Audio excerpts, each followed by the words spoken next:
Doctor Kamlesh Tandon nursing home and tested baby centre की director हूँ।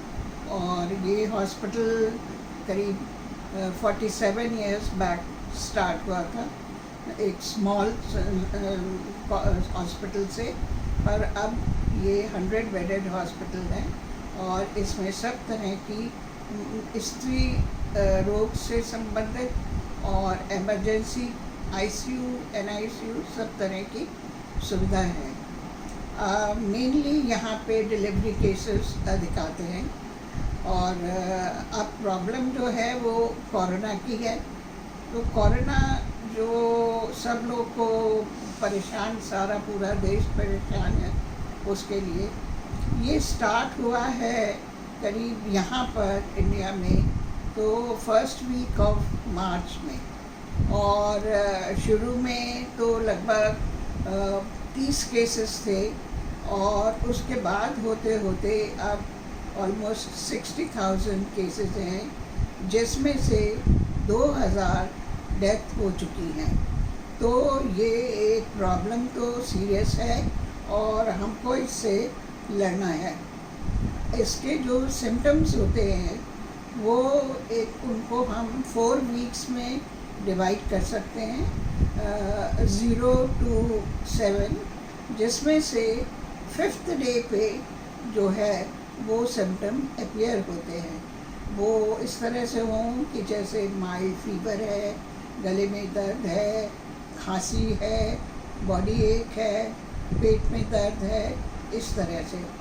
और 7th डे में अगर उसका टेस्ट कराया जाए तो टेस्ट में पॉजिटिव आ सकता है। कभी कभी देर से भी पॉजिटिव आता है, तो 7 से 14th डे में भी कोरोना का टेस्ट पॉजिटिव आ सकता है। 14 दिन के बाद उसकी डिक्लाइनिंग फेज स्टार्ट होती है कायदे से, और जो टेस्ट है उसमें IgG एंटीबॉडीज़ बन जाती हैं, जो कि हमारे बॉडी को आगे के लिए प्रोटेक्शन देती हैं। और 28th डे तक वो बॉडी से मतलब ख़त्म हो जानी चाहिए।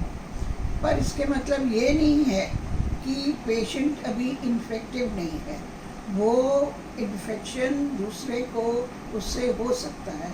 तो उसको डिस्टेंसिंग जो ये एक उसके लिए पूरा फॉर्मूला है वो उसको अडॉप्ट करना चाहिए। वो ये है कि वो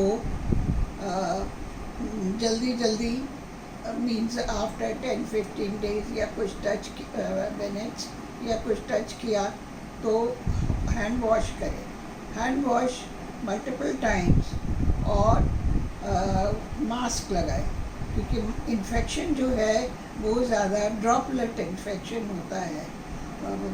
तो इसलिए खड़े भी इतनी दूर हों कि जिससे कोई बोल रहा है तो उसके ड्रॉप्स नहीं अंदर जाए।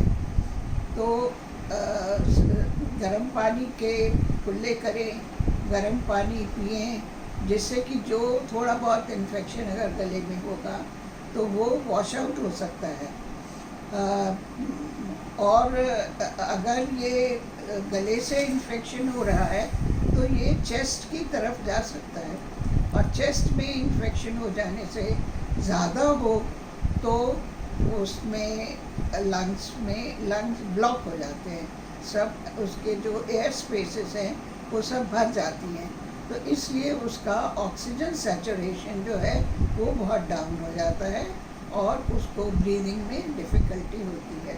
तो ये केसेस वो हैं जिनको कि वेंटिलेटर की ज़रूरत पड़ती है।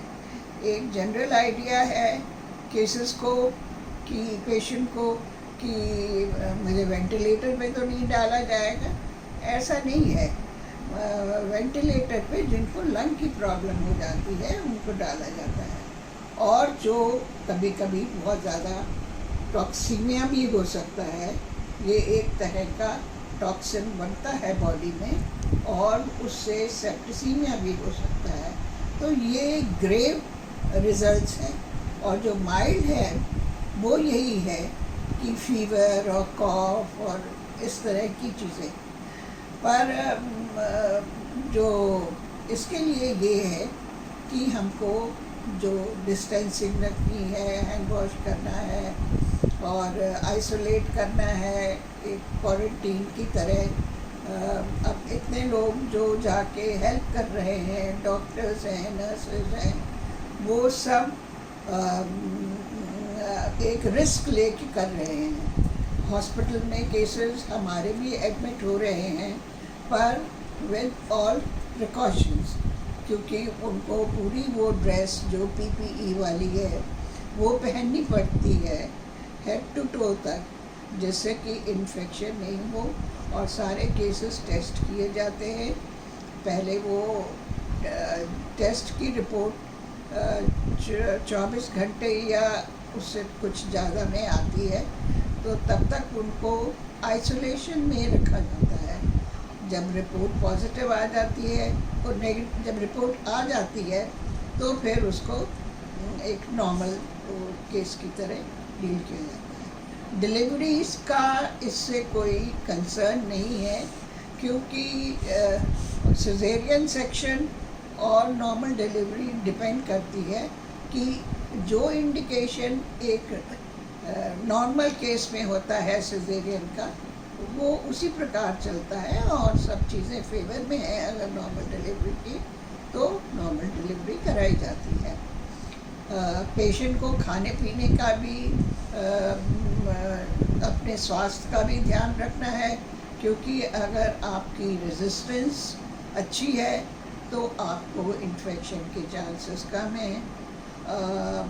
बच्चों और जो वृद्ध थोड़े एल्डरली लोग हैं, उनको कुछ इन्फेक्शन के चांसेस और थोड़ा सीरियस रिजल्ट्स हो सकते हैं।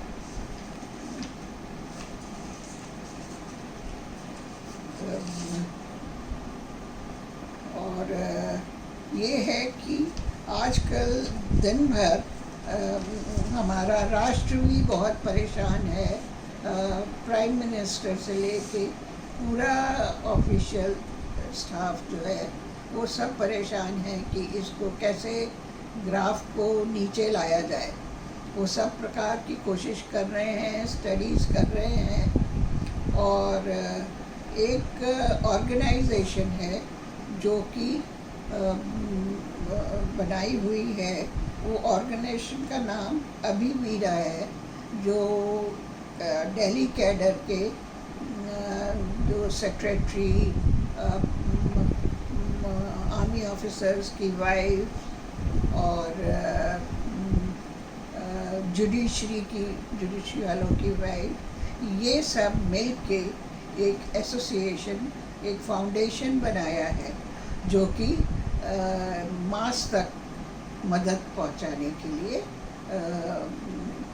कर रहा है कुछ। और अभी तो उन्होंने मेरठ में किया है, ये काम करके आए हैं, और इस समय आगरा में कर रहे हैं।